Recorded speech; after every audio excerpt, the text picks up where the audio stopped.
Standing in the smoking rubble of the Klavanless Weekend, contemplating the disaster that is the result of 8 years of Democrat policies, some of you may wonder, what is there left that we can laugh at? But that's where the Republicans come in. Yes, today begins the GOP convention, when the only party that can prevent America from blowing itself to bits will blow itself to bits. Let's take a look at the scheduled events. The convention begins with a rousing rendition of this year's theme song, Yahoo! It's an Utter Debacle.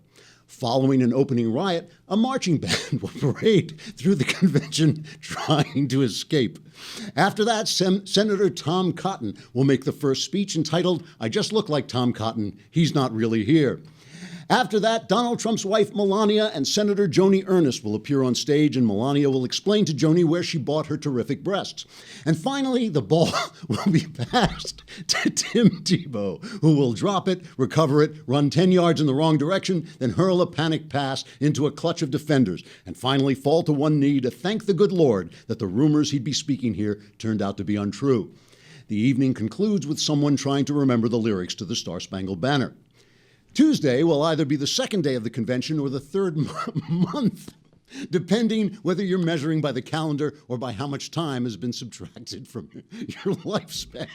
I'm never going to get through this. The opening speaker will be Dana White, the president of Ultimate Fighting Championship, who will demonstrate on himself how to deliver a rapid triple punch to the groin. I'm sorry, guys. And then be carried off stage to the hospital. All right, I've lost it completely. White will, it's just a bad weekend. White will be followed by Tiffany Trump and Donald Trump Jr. and Eric Trump, who will desperately cover for the fact that no real people would agree to attend Dad's event. Finally, Governor Scott Walker will take the stage to explain why he's decided to end his political career. I'm glad one of us is having a good time, I think.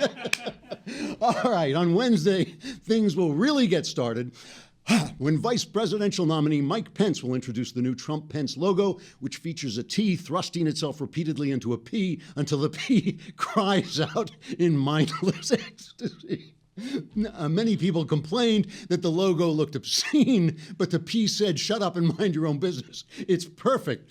Ted Cruz and Newt Gingrich will also be on hand for a symbolic ceremony in which they'll light a commemorative torch and set fire to their good names.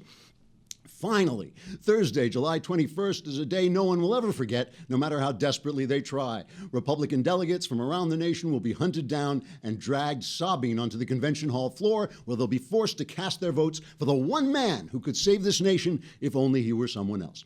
Then, amidst a colorful rain of balloons and tomatoes, Donald Trump will take the stage to deliver a powerful declaration of his beliefs and policies. Then he'll quietly return to his hotel room and phone Hillary Clinton to congratulate her on becoming president in January. Trigger warning, I'm Andrew Klavan, and this is The Andrew Klavan Show. Well, I knew that wasn't going to go well when I was writing it. I was weeping. Believe me, folks, if I had gotten through that, it would have been so funny, but at least one of us got a laugh at it. All right, you may think things are terrible, but it's Lindsay's birthday. Hey! And what a delight she is. You know, I have been so lucky to work at places with so many nice people, and this is an exception. But Lindsay is really one of the great, great people to work with. She just brightens up everybody's day and in this entire workplace. So happy birthday. Thanks.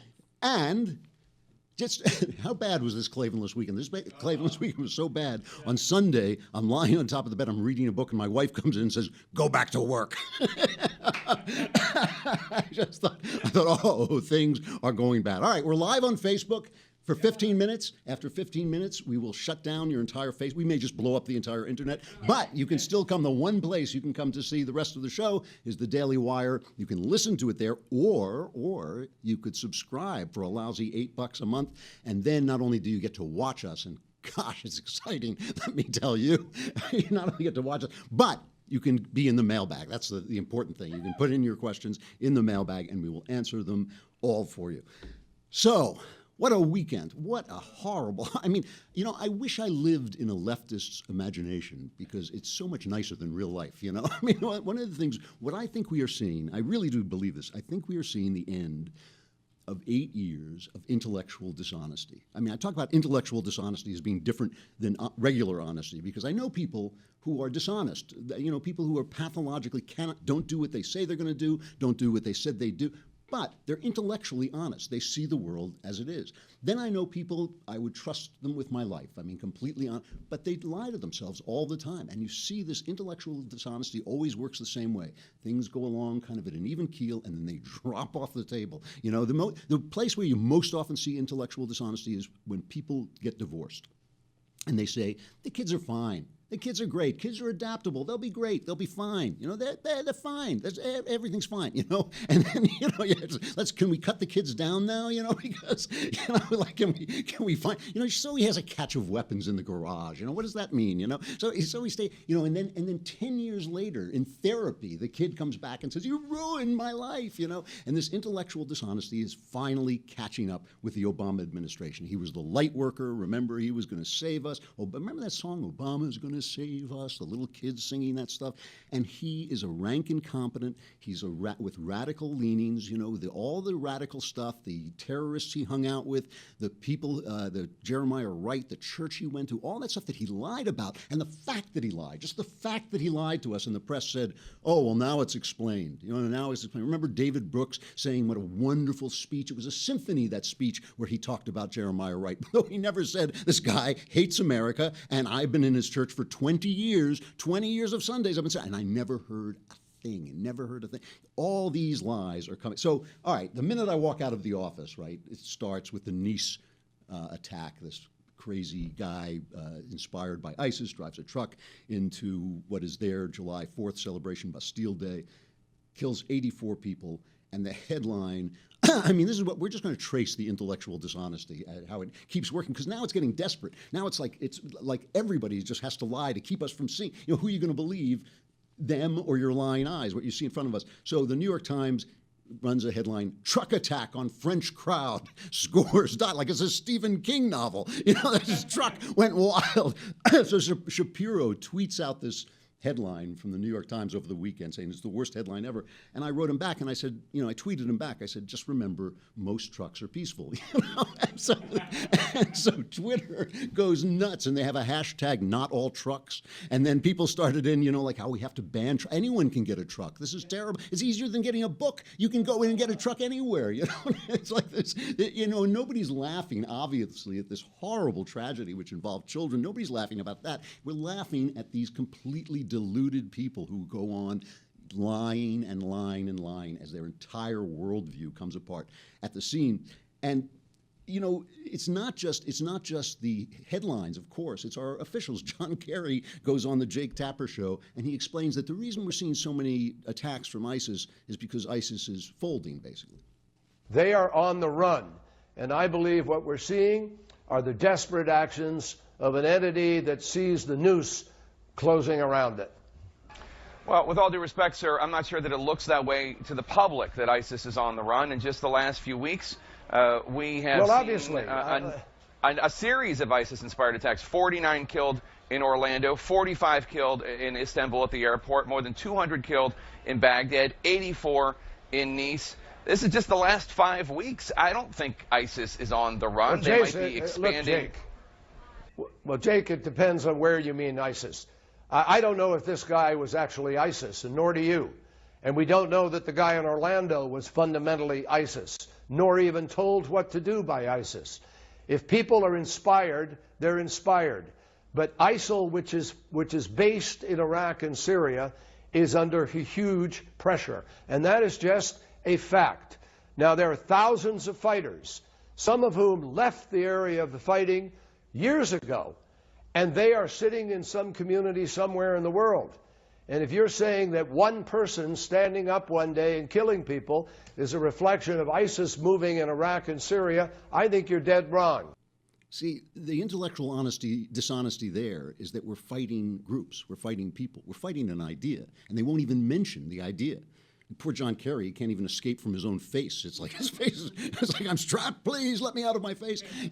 It's like, he's saying, oh, well, they've lost this territory there. And that's a good thing. ISIS has been using their territory to recruit. They've been saying we're establishing the caliphate. No one's ever done this before. And that's been a good recruitment tool. And okay, that's a victory that we fight, that we take away their territory. But we're fighting an idea, and the idea is spreading. I subscribe to this science magazine. It tells me new developments in science. And it's pretty basic, it just says this is what they're finding. Some scientist, I wish I'd brought it in, I'd read it to you, but some scientist went over to the Middle East to study why ISIS fighters fight so well. And this is, you got to admire him. He went out and he interviewed people. He interviewed these dangerous guys, and he found out it's because they have a belief system that they're willing to die for. And he said, maybe we should have that. This is what he says. This is a scientist. And he's like a scientist discovering what everybody else knows, but he has to discover it scientifically. They have a belief system. We've lost our belief system. We've lost our religion. We think our religion is evil, so we're not going to stand up for it. So we're not fighting as well as they are because we don't understand. Just as a sidebar, I have to mention this because we're talking about all these lies that are just hammering us, this world of lies that we're living in. This Pakistani fashion model, Kandil Baloch, I think her name is, she offended Muslims by posing with a cleric on social media, and she's a sexy babe. So her brother, as you do, killed her, strangled her to death, right? Because it was like she offended his honor or something like this. So the Washington Post runs the headline, and the USA Today picked it up but later changed it. Pakistani model killed after offending conservatives. So be on the lookout for Ted Cruz because the guy will just kill you, you show up. I thought well, thank God, she only offended conservatives and she didn't offend a truck because that would have really, and then those trucks are really terrible. So, all right, so all lies. Then we have the coup in Turkey. Next thing that happens on the Klavanless Weekend. I'm going to just have to stay here. I'm telling you, this is terrible. I can't go home. And the reason is because the intellectual dishonesty stops here. That's why you get 4 good days and then everything falls apart. All right, so a coup in Turkey, which is a disaster. This is an unmitigated disaster. The military, it's kind of weird because the military used to be the guarantor of non-religious government, of secular government in Turkey. And Erdogan, the prime minister, he's now the president, I guess, has slowly been moving Turkey toward Islamist government.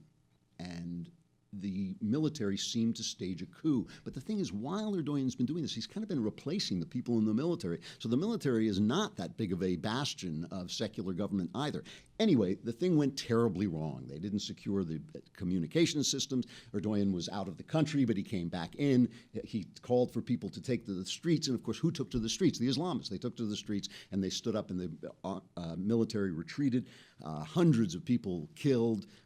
Thousands, I think he's executed thousands of people. He's calling for a radical cleric who's against him to be extradited from the U.S. Obama just looked like a deer caught in the headlights because, of course, we need Turkey. Turkey is in NATO now, and we have an Air Force base there, and we're using them to coordinate attacks and hopefully to stem some of the immigration crisis that Obama has helped cause by not taking care of business in the Middle East.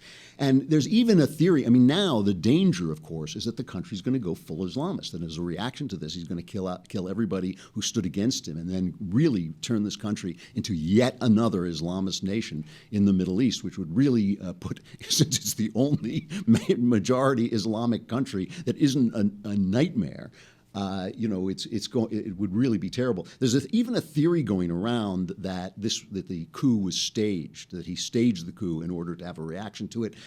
Claire Berlinski, who I know from the Manhattan Institute, is an excellent reporter, lived in Istanbul for many years. Really, she says this. She feels this is insane. She says the theory that Erdogan staged this himself is insane. Even if a number of my friends suspect so, many real people have died. Were they all actors? How did he persuade so many people to sign up for a suicide mission in service of this theater? What's pretty clear is that he'll be the beneficiary, however, and this will give him cover to persecute any opposition remaining and pass a new constitution, arrogating all power to himself. The important thing to me is this little passage from the Wall Street Journal's report. The coup attempt caps a month of major global developments. Terrorist attacks from Turkey and Bangladesh to France and the U.S., moves by Russia and China to reassert power. And China is doing this in the China Sea, where, our Navy, one of the things that was a guarantor of American power for the next century was our Navy, and Obama has so weakened our Navy that now China feels it can sort of reassert its control over the China Sea, which no one believes they should have any control over. There's been more saber rattling from North Korea. The dynamic unfolds as Mr. Obama de-emphasizes the role of the U.S. military in global hotspots. So here is Richard Haass, president of the Council on Foreign Relations. He says, what we have is a world that's unraveling and the United States, still the most important country in the world, that's retrenching. It's a toxic combination. Centrifugal forces are much stronger right now than anything trying to move toward balance. Mike Pence got this right. Mike Pence, obviously, the Donald Trump's selection as vice president, made a speech to announce this selection. I thought it was a really good speech, so listen to this part of it. Elections are about choices. Elections are about choices, and I also joined this ticket because the choice could not be more clear. The stakes could not be higher. Americans can choose a leader who will fight to make America safe and prosperous again and bring real change, or we can elect someone who literally personifies the failed establishment in Washington, D.C. 7.5 years of Barack Obama and Hillary Clinton's policies have weakened America's place in the world and stifled our nation's economy. Terrorist attacks at home and abroad, the grim and heartbreaking scenes from France just a few short days ago, the attempted coup in Turkey all attest to a world spinning apart. History teaches us that weakness arouses evil. Hillary Clinton and Barack Obama's foreign policy of leading from behind, moving red lines, feigning resets with a resurgent Russia and the rise of ISIS is a testament to this truth of history, and we must bring a change to America's stand in the world.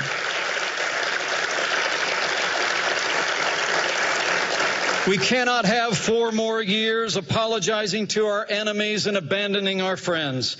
America needs to be strong for the world to be safe. On the world stage, Donald Trump will lead from strength. He will rebuild the arsenal of democracy, stand with our allies, and hunt down and destroy the enemies of our freedom. Good speech, funny choice. I have to say goodbye to the folks at Facebook. Come to the Daily Wire, hear the rest of the show. It just gets better. It just gets better. It was a strange choice, Pence, in a way. I mean, the idea, I guess, was he was safe. Donald is such a loose cannon that Pence was going to make him, look more substantial and conservative. Pence he's a conservative. A lot of conservatives got angry at him because of the gay bill in Indiana. He passed a bill basically protecting people who have religious objections to gay marriage. I think that that's a necessary bill, even though I feel everybody should do whatever he wants. That also means that people who don't want to cater, a gay wedding shouldn't have to do it. That people should be able to express their consciences. But he backed down on that when business got on his back. However, basically, he's done a good job in Indiana. He's a conservative. He's for free trade. He's anti-abortion. He believes in a strong American presence in the world. Everything that Donald Trump doesn't believe. So I don't understand. That's the only reason he's a strange choice, because he's a conservative, but Trump isn't. All right, but he points out the connection. There is a connection between these things happening in the world and the things happening on the streets of America against our cops. The idea is that the peacekeepers are to blame. The peacekeepers are to blame for those who break the peace. The bad guys aren't to blame. The Muslims, we've heard this again and again. The Muslims, they're just reacting to our xenophobia, the fact that we haven't done anything for their economy, the fact that we've been mean to them. That's the only reason the Muslims are protesting. And the blacks and the black thugs, let's not call them the blacks, because this infuriates me that the thugs, among African Americans are identified within a race of people instead of the guys like the Dallas police chief who are American heroes. And that, to me, I don't understand why he doesn't represent that particular race. But the thugs in these neighborhoods are not to blame. It's not their fault. That's, it's the fault of poverty. It's the fault that, gee, Officer Krupke, they're just misunderstood, but the cops who police those areas are to blame. It's the same lie. And so now we have another cop killer in Baton Rouge. He's he's from that Muslim, what's it called?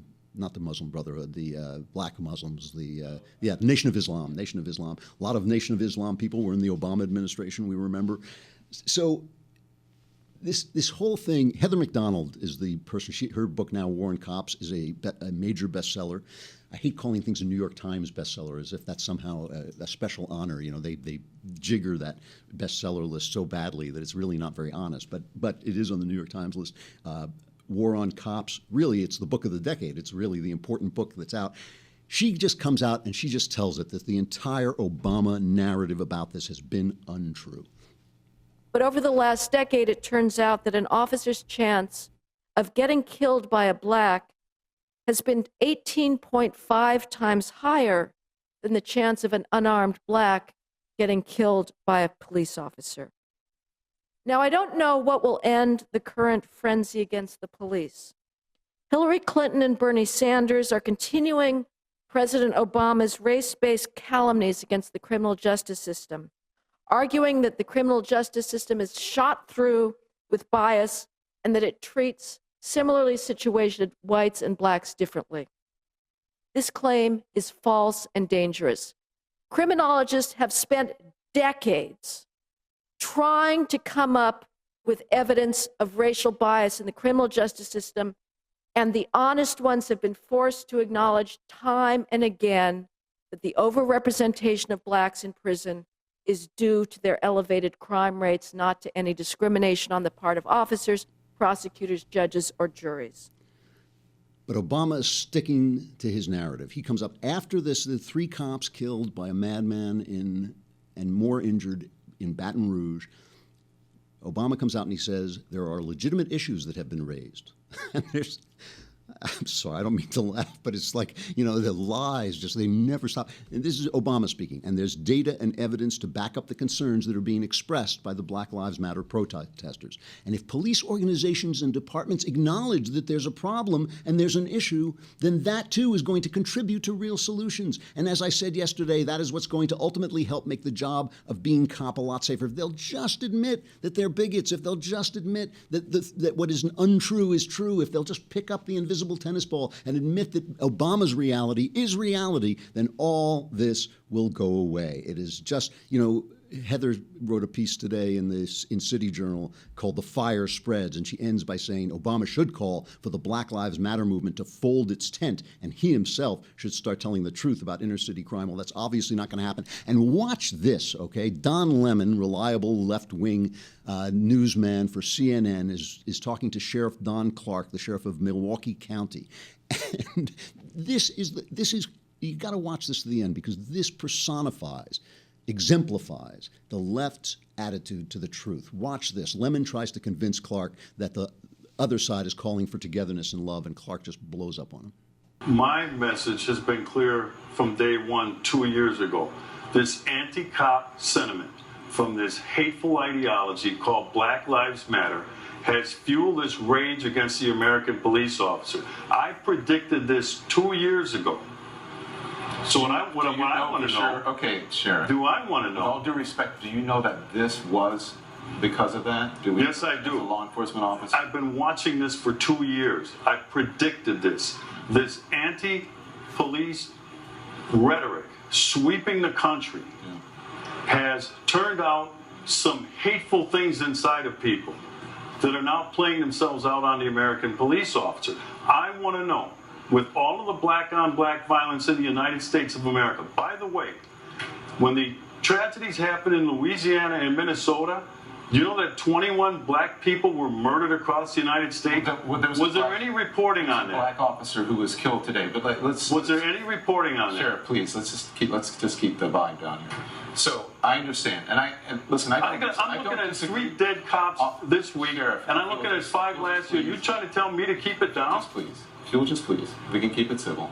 So, because the message to people at home, I'm sure you want, is one of civility. I wish, Don, I wish you had that message of civility have a conversation toward this hateful ideology, these purveyors of hate. I don't know what my message is. That's what I want to say to you is, these people preach vile and virtue in the name of hate. And we'll be right back. That's what Don Lemon always does when he's confronted with the truth. We'll go to break. We'll go to a commercial. I'm going to come back to that in a minute. But I just want to point out, by the way, that I've noticed on the streets, and other people have noticed this too, that black people and white people, regular people, normal people, are going out of their way to be really nice to one another. Has anybody else knows that? You know, I hike in the canyons here, and everybody is there, and some of these, you know, kind of ripped young guys, some of them black, some of them white, they're always teasing me because I'm an old guy and I go buzzing up these hills because I'm trying to stay alive for another few years. And I always say, I see you, Daddy. I always laugh about this because they're looking at me, and I see you, Daddy. Well, I see you too, and I see that you don't want this. I see that the people don't want this. The people don't want what's being sold to them. This anger, this hatred, it's past. This is the past. They're selling us the past. They want to go back to the past when they had an argument for their power. And I see that the people on the street don't want this, and they're being nice to each other. There's so much great stuff going on in America. The government is the problem. The people are not the problem. Now, let me just read to you. I have to read to you, after talking about all this, Timothy Egan in the New York Times, in the op-ed section of the New York Times, on Barack Obama, okay? Because I just want you to know that the clouds of illusion and self-deception are not being blown away by this. I mean, we are it. This is it. We are an island honesty right here at the Daily Wire, because this is Timothy Egan in the New York Times, a former newspaper, all right? Speaking of Obama, we always knew he could keep his head when others were losing theirs and blaming him. Knew it from the 2008 financial crisis and on to the hard, lasting words he spoke at Tuesday's memorial for the slain police officers in Dallas. What we didn't know, what could not be predicted of one so young and new to the impossible task of living round the clock under the glare of the entire world, was how Barack Obama would hold up as a father, a husband, a man. No matter what you think of Obama, the executive branch, it's hard to argue that Obama, the human being, has been anything less than a model of class and dignity. If, as was often said about black pioneers in sports, you had to be twice as good to succeed, Obama's personal behavior has set a standard few presidents have ever reached. So just so you know, the beat, you know, we're living in the Truman Show. We are living in the Truman Show. Do you remember the Truman Show? Jim Carrey and Ed Harris as the artist, and Jim Carrey is living in a fake world. They put him in a fake world to make him into a TV show. And the way they keep him, this is going to be the stuff I like. I'm going to get rid of the other stuff and just keep the Truman Show as stuff I like, a great comedy. It really is a great comic movie. And Ed Harris plays this artist who has arranged Truman's life. And how do they keep Truman in this fake world? They scare him. They tell him that everything he does will hurt him. If he goes over the bridge, it's going to hurt him. If he leaves the town, it's going to hurt him. If he goes on vacation, it's going to hurt him. They inspire in him fear. And whenever he starts to talk about something that's important to him, they distract him with stuff. Because they have commercials that are implanted in the show. So like Don Lemon, they cut to the commercial. You know, you got to drink this kind of cocoa. You got to drink this kind.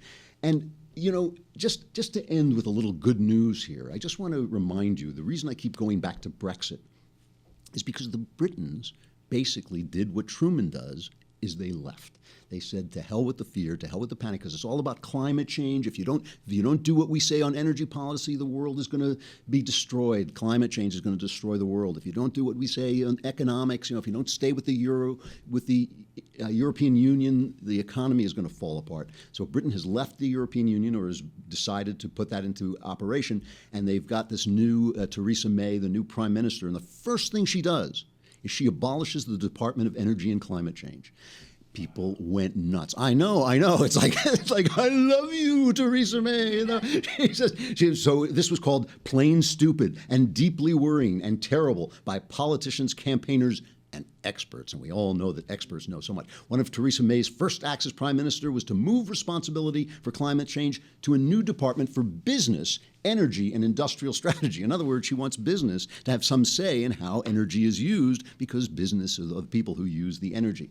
Government advisors had warned of the need, only on Monday, get this, government advisors had warned of the need to take urgent action to prepare the UK for floods, droughts, heat waves, and food shortages caused by climate change. And Theresa May's answer is, click, turn off the department. This is the Truman Show. We are living in the Truman Show. And here is Truman, the scene at the end of the movie where Truman has to decide whether to go out. And this artist, played by Ed Harris, who has been running his life, tries to convince him that he's better off as he is, that the outside world is no better than this little bubble he's living in. Listen to me, Truman. There's no more truth out there than there is in the world I created for you. Same lies, the same deceit. But in my world,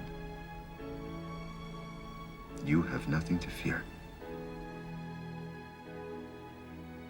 I know you better than you know yourself. You never had a camera in my head. You're afraid. That's why you can't leave.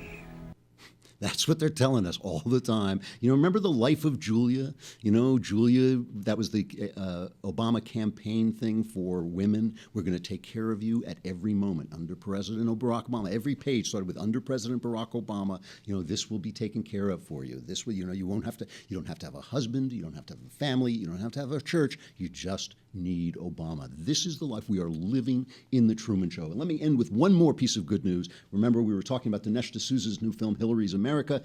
Here is from The Hollywood Reporter. Conservative filmmaker Dinesh D'Souza has struck again. His latest offering, Hillary's America, The Secret History of the Democratic Party, scored the top theater average of the year so far for a political documentary, earning an estimated $77,500 over the weekend from 3 cinemas for an average of $25,833. So it's opening small, and then it'll open wide next weekend, I believe. So please go out and see it. The more people go out and see it, the more theaters Dinesh gets, and the more he can spread the word.